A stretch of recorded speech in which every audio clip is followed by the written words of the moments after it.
guys, gonna do a quick video for you. I did pick up one of the new Humminbird Helix units, the Gen 2, with the mega imaging and Chirp and all the nice little neat features. I'm gonna do a little kind of run through of the new features that are on it, the menu system and everything else, kind of like one of the old videos I did. I'm gonna go ahead and say I am not an expert at this. I am not any kind of a, I don't claim to be, so everything I do here take with a grain of salt, but I can show you the menus, I can show you how I use it and some of the features. And this particular unit is the Helix 10. Not a lot new in terms of actual physical hardware, but really no, in terms of hardware, there's not anything new.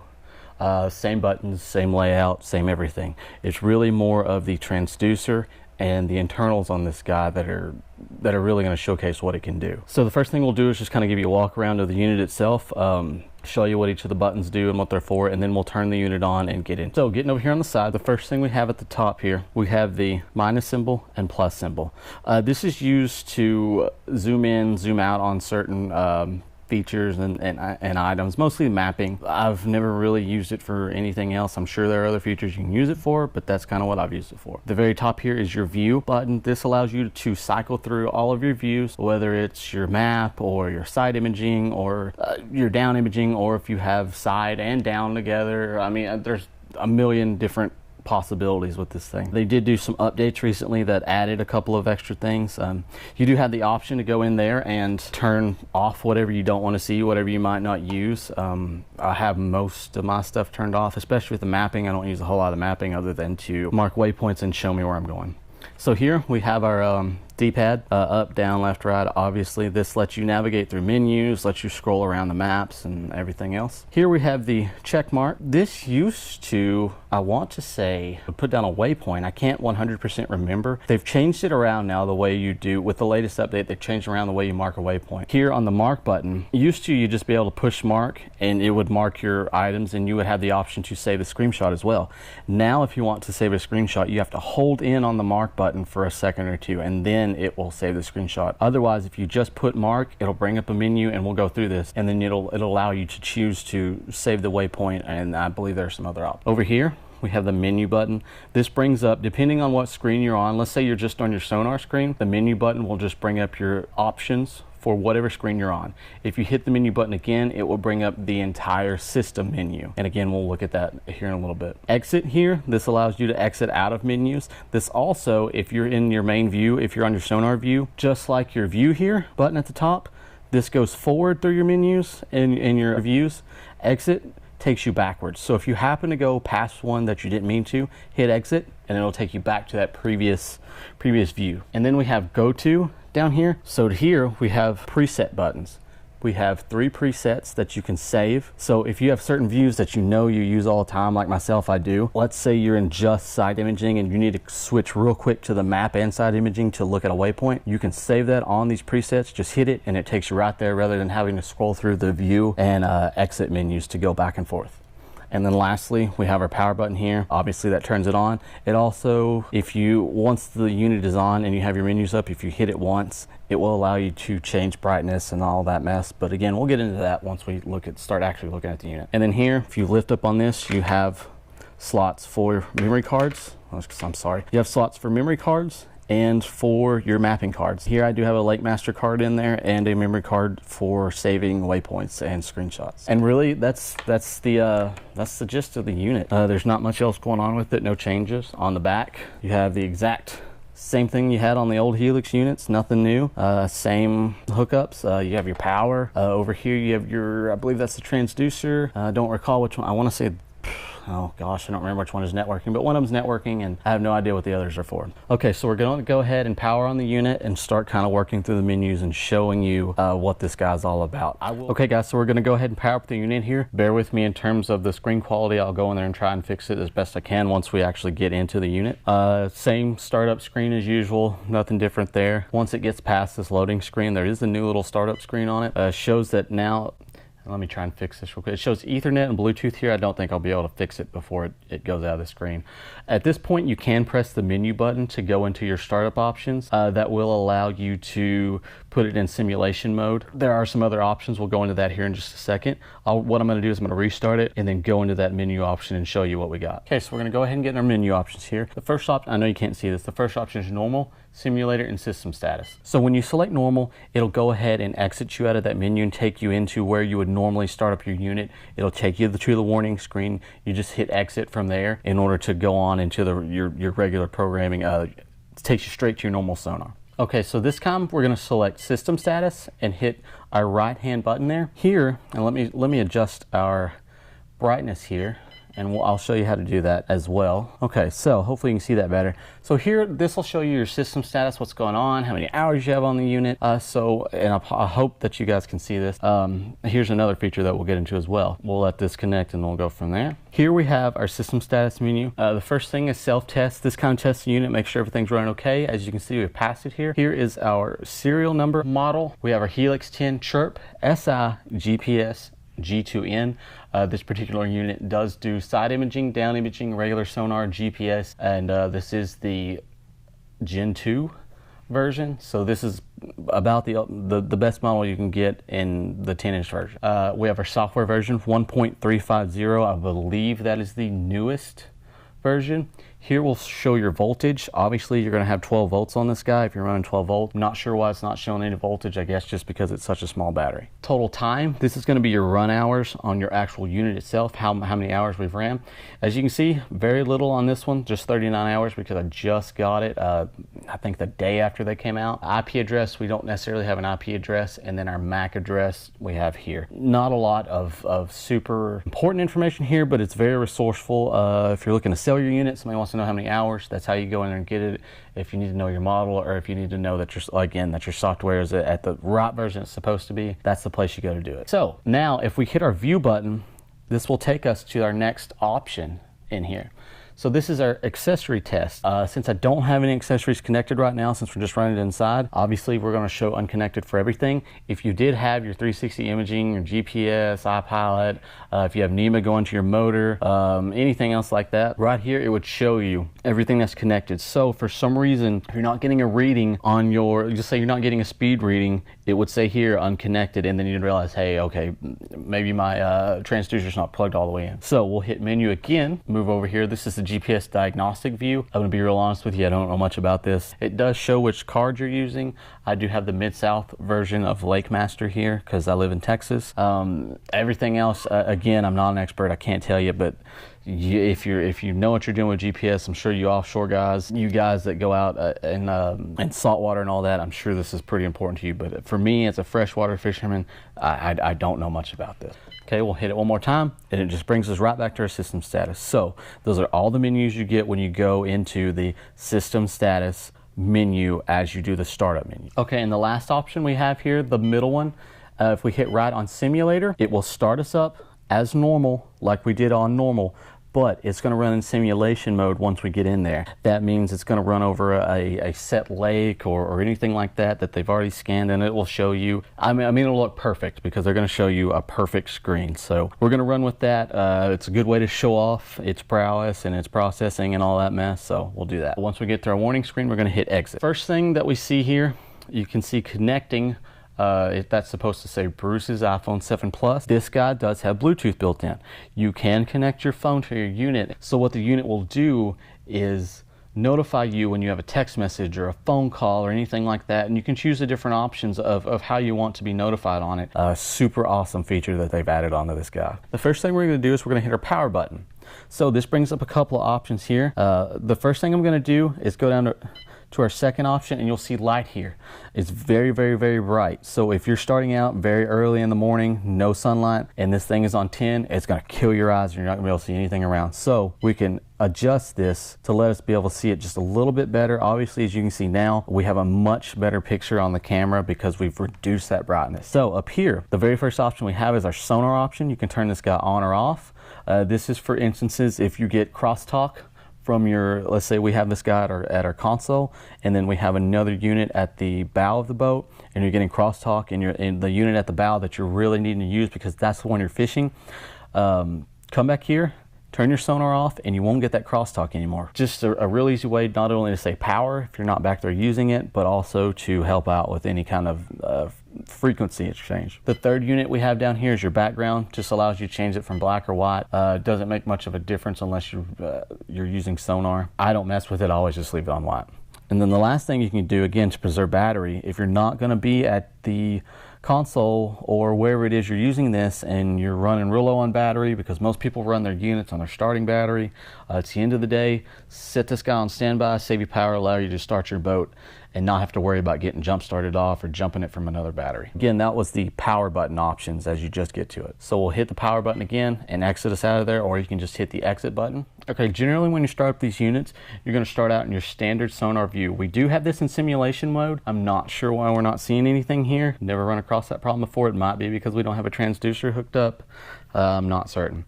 So in your standard sonar mode, obviously this is gonna be the least detailed that you're going to see on a unit, but a lot of guys like to use this to see the fish arching and whatnot and be able to tell what kind of fish they are. Me personally, I spend very little time on standard sonar. Over on the side here we have our color bar. We can turn this guy on or off, and then we have our readouts, which you can adjust as well. The first thing we'll do, we'll hit our menu button here. This brings up our menu chart. You can adjust the sensitivity, the contrast, your lower range. Right now I have it set to auto, but you can set it to however you'd like. We have our jigging mode turned off right now. What jigging mode will do, this allows you, if you're wanting to video game fish or basically see every little movement that you're doing with, specifically most people use this for drop shotting. Crappie fishermen use this as well. You're really gonna wanna up your sensitivity, which I actually have over here right now. I need to bring it back down. And turn on your jigging mode, really up the sonar speed, and that'll allow you to use that and see, I mean, you can literally watch fish go to your bait and bite it. It's pretty crazy. I've never been able to really dial it in that way, but again, I don't use a lot of standard sonar. Like I'd mentioned, your charting speed, generally you want to match this to your boating speed or however fast you're moving. The charting speed is how fast it's going to send the signals out and come back. So this, if you're going, generally if you're going 4 miles an hour, you want it set on 4. I don't really recommend going any higher than maybe 5 or 6 miles an hour. I think 6 is really pushing it. If you're on a trolling motor, obviously, which most of the time my front unit is, I'll have it set to a 1 or a 2. This is set too low right now. I need to bring it up to about 4. That's generally what I graph at. So, and then you have your sonar colors here. You can press left or right to bring this up, and it just allows you to change the different colors, as you can see here.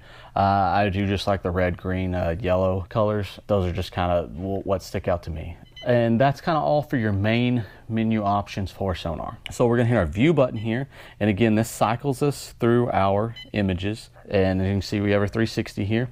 If we hit exit, it takes us back to our side imaging, and then view again, that takes you back forward. So this allows you to go through all the different types of scanning that you can do. Right now, I believe every one of them is on there. I usually don't have all this 360 stuff because I don't actually have a 360 thing that will use it. We'll go back here and move over to our standard down imaging. We'll hit our menu button. So we have our sensitivity again. DI enhance. This is down imaging enhance. If you hit the right button here, this will bring out a couple of extra options down here. This allows you to again do the sensitivity, the contrast, and the sharpness. Really, this kind of stuff is just letting you dial your unit in and get the best picture for you. It's really all going to be dependent on where you're fishing and all that. Yeah. Ideally, you're going to go out and set this up every time and get the best picture possible. Not so much me. I kind of have a general setup on it, and it works for me. So we'll exit out of this, bring up our menu again. We have our lower range, same thing as what we just saw. Our chart speed, exact same thing as what we just saw. And our down imaging colors, again, the same thing. We can change it over to an amber color. We can change to a darker amber color. Here we have a real kind of mute color. We have green, gray, so on and so forth. There's a real kind of negative space type deal.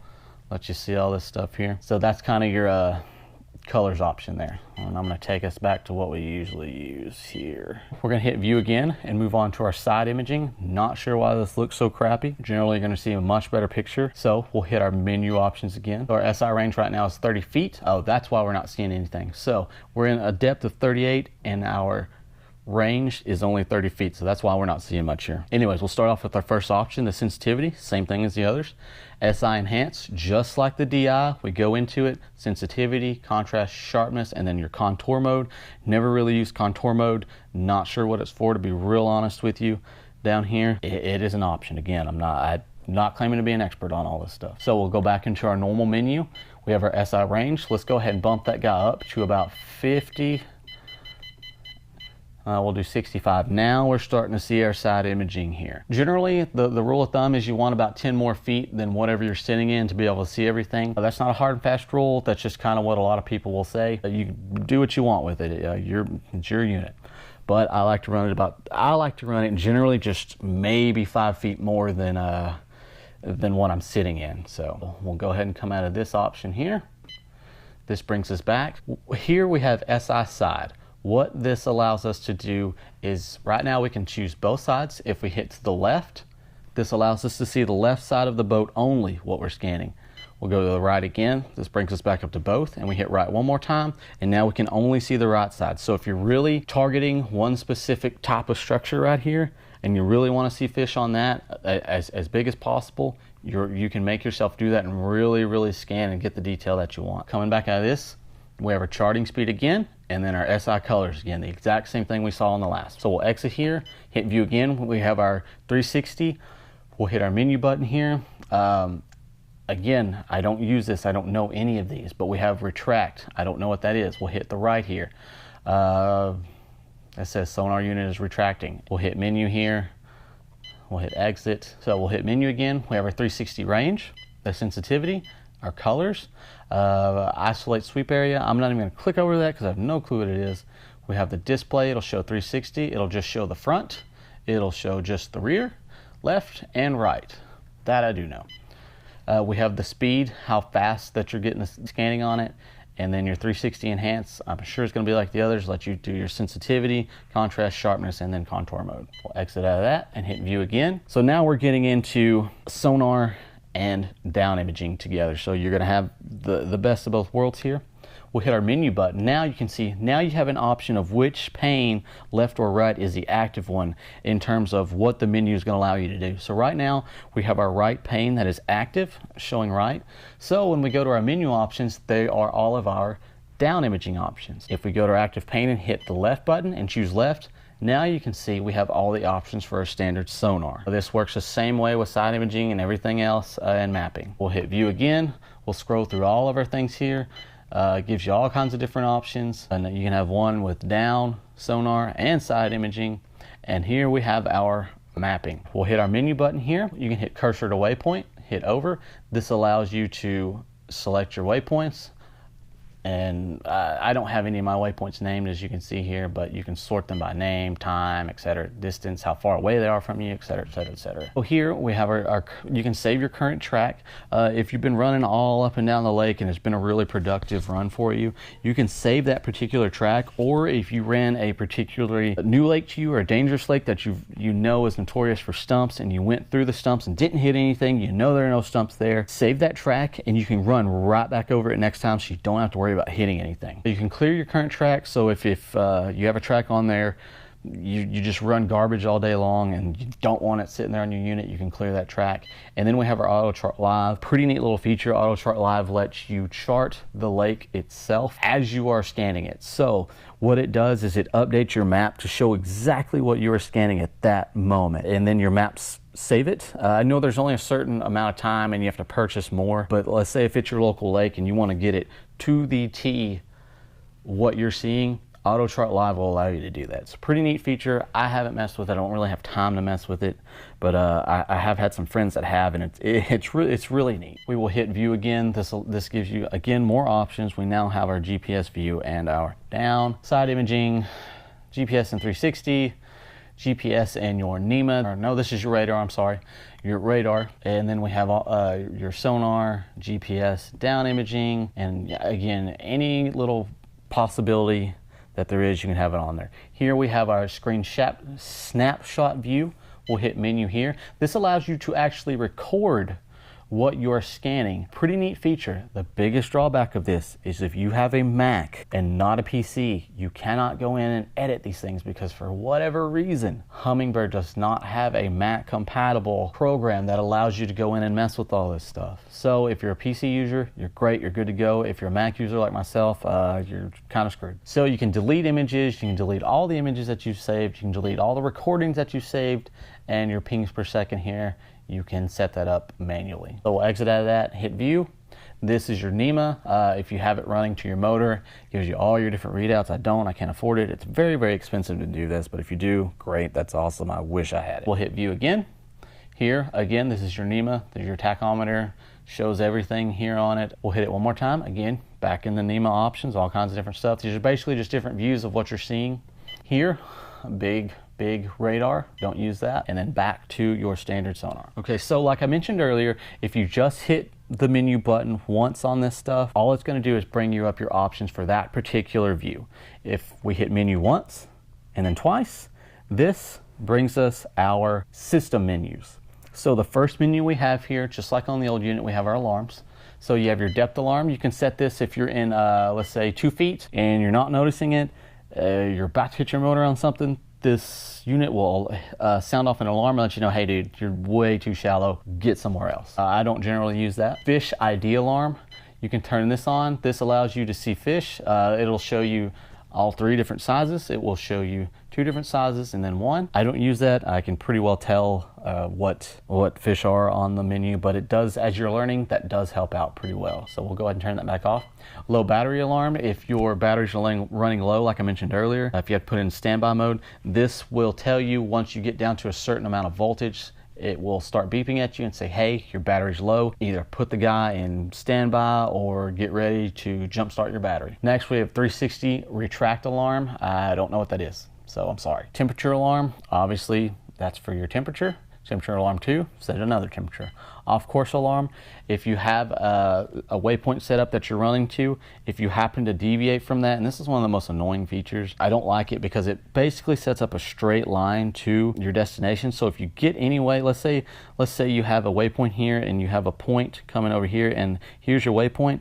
If you head off that straight, because it's going to set a straight line to it through that point that's sitting here. If you start to go around it and you get off that and you have this alarm off, or on rather, it's gonna beep a whole lot. But you can set it again to how far off you go. So if you have 100 feet, if you're getting off of it from 100 feet, it's gonna alarm, or you can set it way up here to 500 all the way up to 3,000. Arrival alarm, this will tell you when you get in a certain distance to your destination. So if you want to pull up to a waypoint and not necessarily pull directly on it, you want to fish up to it, not scare the fish off, this will alarm when you get close enough. This particular instance, 150 feet. Once you get 150 feet within the distance of that, this will start alarming. A drift alarm, I assume this is when you drift off of a set point. Never used it, to be honest with you. Alarm tone, this allows you to set a high tone, medium tone, or a low tone. I just have mine set the medium because I really don't use the alarms. NEMA 2K depth, this allows you to set your NEMA settings. I don't have NEMA, so I'm not familiar with it. Environment, same thing. Engine, same thing. Timer setup, this allows you to set up a timer. Not sure what you'd use this for. I'm sure there are some pretty viable applications, just none that I've found out. Start timer was timer setup was the last one we looked at, and then start timer is our last option. Obviously we can't start timer because we haven't set it up. Okay, moving on, the next option we have here, if we go to our right, this is our sonar options. Here we can set up all kinds of sonar options, and I'm not gonna sit here and go through every single one, but I will kind of give you an overview of them. We have our 2D chirp. This allows you to set your frequency, high, medium, and then medium high frequency. High frequency, not sure why I had it set to medium. I think it was because I was trying to do the video game fishing. High frequency, and obviously that's why our sonar wasn't working. The different frequencies will change the cone view, and you can study all into that. I'm not going to go into it, but there's a lot of science behind it. A DI chirp frequency, same thing. I have mine set to mega chirp because I want the best image I can get. Same thing with SI Chirp. You can switch all those around. This allows you to switch the frequencies. Again, you can go down to 455, 800, or mega. Mega, I believe, goes all the way up to 1500 kilohertz, 450, 800, and then mega. Surface clutter, this is really kind of when you're setting up your unit. If you're really trying to dial things in, you're gonna have to mess with the surface clutter. I'm not 100% on how it works. I just know that this is generally where you want to keep it. 2D switch fire, you have clear mode and max mode. Max mode is what you want to have it set in if you're video game fishing. This gives you the biggest amount of detail back, but it's not going to be the best picture. A clear mode is going to give you the better picture on that. Fish ID Plus, not sure what that is. Never really messed with it, but as you can see up here at the top, it's starting to show fish. Fish ID sensitivity, obviously that's just how sensitive the fish are gonna show up. If you have it set way high, it might mark some things that aren't necessarily fish that you're scanning at the bottom there. RTS window, not sure what that is, to be real honest with you. I know it does bring up the scanning here when you mess with it. I always just have mine turned off. Bottom view, we're set to structure ID, or you can have white line. A white line here, as you can see, this shows you, kind of helps you see the hardness of the bottom. When you're doing structure, it's going to let you see what the structure of it is. And when I say structure, I mean laydowns, rocks, etc., etc. The zoom width, this again has to do with the cone coming from the transducer. I have mine set to wide right now. The wider it is, the less detail you're going to get. The narrower it is, the more detail you're going to get, but the less amount of bottom you're going to see. SI readouts, we're going to go ahead and leave those on. Can't move over to side imaging, but here, matter of fact, I'll just go out and show you. So we'll move over to side imaging here, bring our menu, sonar menu back up. SI readouts, you can turn them off. So this allows those boxes to go away, get you a better view of the side. I like to have mine on because I want to see what's going on over here. Connected transducers, this allows you to switch transducers. If for some reason it wasn't picking up that you have an HD transducer, or if you have the mega, you can go in here and manually set which transducer it's coming from. The color bar, that was the color bar that we had over here on the side on our standard sonar. I do like having that on. I don't know why, I just like having it on, but you can turn it off. Temperature graph, you can turn that on. Same thing as standard sonar. Let me exit out and go back to that, and I'll just show you guys an example. Go back into our menus. So color bar, turn that guy off. Now we no longer have our color bar. Turn it back on. Temperature graph, turn that guy off. Now you no longer have your temperature. So this kind of shows you, the temperature graph shows you what the temperature is in a certain depth. I don't care about that, so I turned it off. So that's the last of the options for those guys. We'll go ahead and move over to navigation tab. Again, you can check your current track. Go over here, you can save it, you can clear it, you can look at the appearance, or you can make it stop tracking you completely. Waypoints, route, and tracks, we'll hit over here. This shows you all the waypoints, routes, and tracks that you've saved. Okay, back into our navigation tab.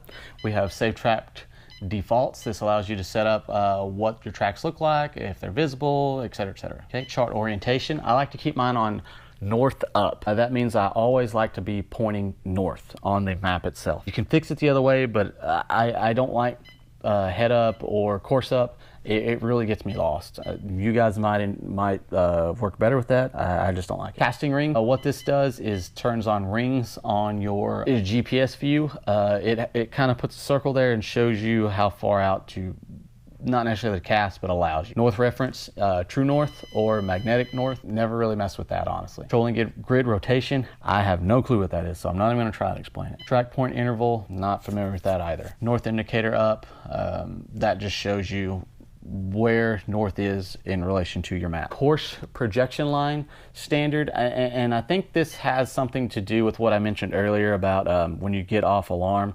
I don't know how to use it, so I just keep it standard. 3D view outline, continuous navigation mode, SI navigation. So those are all the options for your navigation tab there. And again, I apologize, I am not an expert, but I'm just here to show you an overview. Okay, the next tab, we have our charting tab. We have latitude and longitude. You can show it or hide it. I have mine hidden. Bird's eye view, that is a type of view for your GPS. Basically kind of gives you a kind of a third-person view of your boat. If you're familiar with video games and what third-person view is, you'll grasp what I just said automatically. If not, just think about a camera sitting behind your boat, but above your boat. Kind of like a little bird basically following you behind your boat at all times, and it's as if you're looking through the eyes of that bird, and it shows your view that way. I've never found any really good useful point in it. I think it's more for saltwater guys and offshore guys. And then your map source, I have it set to auto right now. You can manually choose what where you want your maps to come from. Auto is going to automatically select either if it's in here, it's going to automatically say, okay, here it is. We've read it from here, and the card reader, if there's no card in there, it's going to automatically select just your standard charting that comes with the unit. And that's it for charting. Next, we have our actual Humminbird charting tab. So this really lets you get in there and actually mess with your actual card chart or whatever kind of charting you have in there. Again, I have Humminbird LakeMaster. So auto chart live, again, I've never really messed around with it, but you can go over here and set all your different options. This allows you to start recording. This gives you the option to either show auto chart or turn it off. Don't know what transparency is. I don't really know much about the options. Honestly, I don't know anything of the rest of these, but if you're into that stuff, it's something that you're really going to want to get into and learn. Okay, so you can turn your contour lines on or off. Obviously, you know what your contour lines are. That shows you your different depth readings on there. If you turn them off, all you're going to see is plain old water. If you turn them on and have them on, you're going to be able to see your depths. Depth colors, this allows you to change the colors along with your highlighting. If you turn the highlighting on, it allows you to highlight specific depths. So let's say the fish are biting in 15 feet and 15 feet only. You can turn this guy to set to 15 feet and it will highlight everywhere on that lake and on that map where 15 feet of water is. So you can, instead of running around trying to find the water, you can simply set it to 15 feet and follow that color where it's highlighted on that map the whole time and just stay in 15 feet of water. That is a very, very, very handy little option that they give you there. I have used that a couple of times. Depth highlight range, this just kind of gives you a range that you can set on it. Shallow water highlight, this highlights shallow water. Obviously you can set up to 30 feet. So if you're running a lake that you're not familiar with and you accidentally run into, let's just say you're looking at your map and you're running and all of a sudden you see a blue or red patch there that you have highlighted, that means you're about to hit some shallow water. Water level offset. This is a really cool feature here I've used many times. So here in Texas, our water level fluctuates quite a bit. With Lake Granbury being a river system, they do let water out of it when it rains, so the water level does fluctuate. So if I go into Texas water data and see, hey, if the lake is 2 feet down, I can go in here and say, okay, water level offset, it's 2 feet low.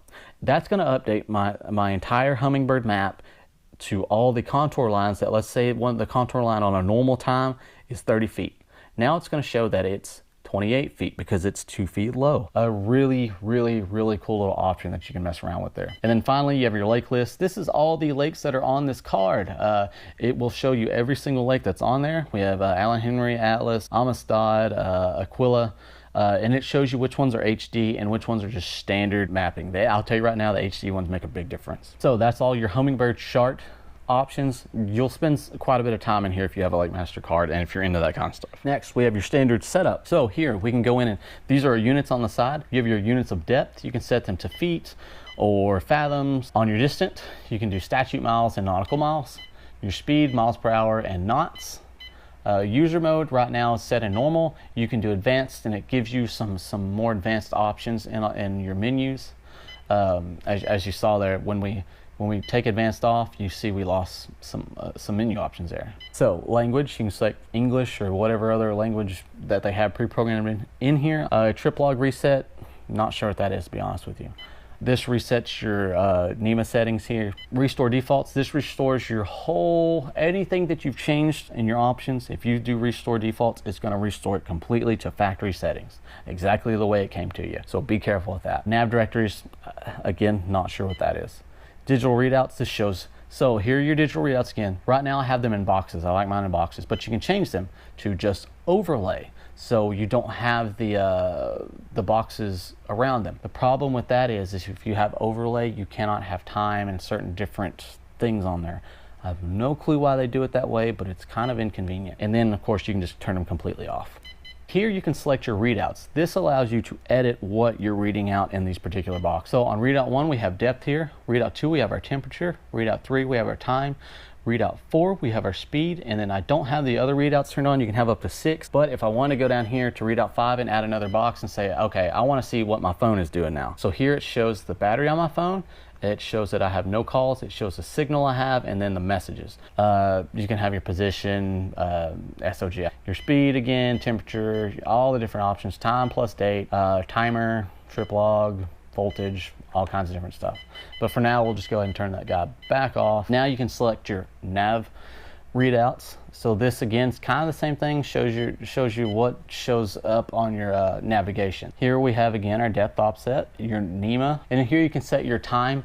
Obviously in Texas I'm in Central, but you can set those to match your time as well as daylight saving time. You can position, or you can format your position here different ways. You can do day, month. Your GPS output 5 or 10 hertz. GPS GLONASS, that's beyond me. Your digit formats, you can do small tenths. So here we have small tenths. You can do it to large tenths, so it brings up to the same size, or you can just have straight up 69 degrees and 44 depth. I like to have mine to the smaller units. NEMA output, not sure what that is. Configure your NEMA talker ID, again, not familiar. Here again, you can turn your sonar off. Again, you can also hit just your power button and go in and turn that off as well. It's just a quicker way to get to it. Chirp configuration, you can get in here and dial in the frequencies on your chirp. I have not learned any of this, so I have not messed with any of it. I'm sure if you know what you're doing, you can really get a great picture with it, but not for me. Here you can actually go in and turn chirp mode on and off on DI, SI, and your standard sonar. And then local chirp configuration reset, that will just allow you to reset any changes that you made in here. So if you go in and mess something up, just go and set it back to factory. Demonstration, visible and off. Sound control, you can show all sounds, you can only set alarms, so you can have no sounds at all. And now we don't have any beeping as we move up and down our menus here. So that's it for our setup. Next we have our views. This allows you to see, as you're cycling through your view and exit, going forward and back through all the views, this allows you to set which views you actually want to see. So here we have our standard sonar and we have it set to visible. We can go and turn it off, and now when we cycle through, we will not have the standard sonar view on the unit itself.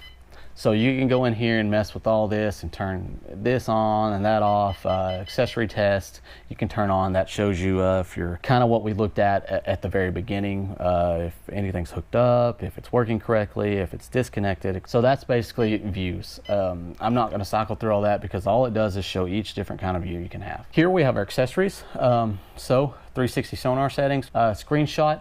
This is the one that you will want to kind of mess with. If you like taking a screenshot when you set a waypoint, you're going to want to turn that on. If you don't want to save a screenshot, turn it off. I like having mine on because if I go to a waypoint, I want to be able to see why it was I marked it there if for some reason I forget. NEMA gateway, radar, Bluetooth phone, cool new feature. We will go into that. So here you can set it up, connect a new phone. This will connect the current phone that I have. That's my iPhone. I'm not going to do that. So we're going to hit no to the left and go back. Bring our menu back up and head back into the phone Bluetooth menus. Here it'll allows you different ways to see how you get your alert. Right now I have my text message as a pop-up. You can have it as a banner, or you can have no text message alert. Phone calls come up as a banner.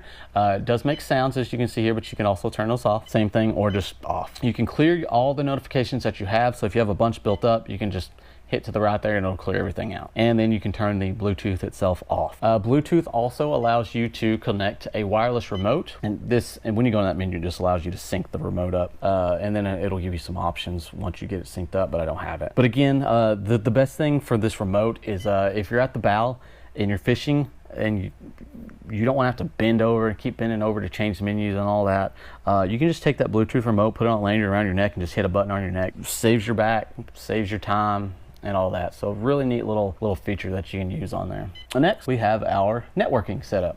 I do have my 2 units networked right now. Obviously it's not going to show that, but you can edit the unit's name. Right now this number is the unit's name. So when I go to my bow unit, this unit right here is what's going to show for my Helix 10 Gen 2. So our network source setup, this allows you to set which transducer is showing what. So on 2D, let's say I'm up at the front of the console and I have this menu brought up. Let's say I want to read what's on the back. I'm going to choose this particular transducer, the Helix 10 Gen 2, as what I want to see. If I want to see the front on this unit, I can go in and select, there would be another option here if I had my other one connected, and select my Helix 9 unit, select it, and now when I look at my 2D menu, it's going to show me what is reading from the front of the boat. Not that that would ever really be a thing, but again, it's just an example. Same thing for down imaging, side imaging. Here on your temperature, again, if you want to, if for some reason you think you're getting a better temperature reading on the back of the boat, you can select to have that unit show your temperature on your front unit. Same thing with GPS. So neat little feature on your network setup there. And then you can turn sharing waypoints on or off. I don't know why you would have them off if your units are networked, because now anything that you've marked on the console of the boat will show on the front of the boat as well. So you're not having to go to the back, making sure you're on that point, run to the front, and then sit there, hope you don't drift off of it. Then it just shows you all the waypoints themselves on both units, and you can just run with them as you will. And that is the last of the menu options on this guy. I really appreciate you guys watching this video. I hope you enjoyed it. I hope it was pretty informative. Again, I do not claim to be an expert on this, as you will clearly have seen. Some things I just don't know. Guys, if you like this video, like it, thumbs up, all that mess. This year, I'm gonna try and make a lot more videos. I'm gonna try and do at least one a week. So far, it hasn't gone very well, but as of next month, I'm gonna try and do that. Gonna get back into doing giveaways and whatnot. Try and change some stuff up. I have made some investment in some better equipment. Again, guys, thanks so much for watching. I appreciate everybody that comments, likes, subscribe, and we'll see you on the next one.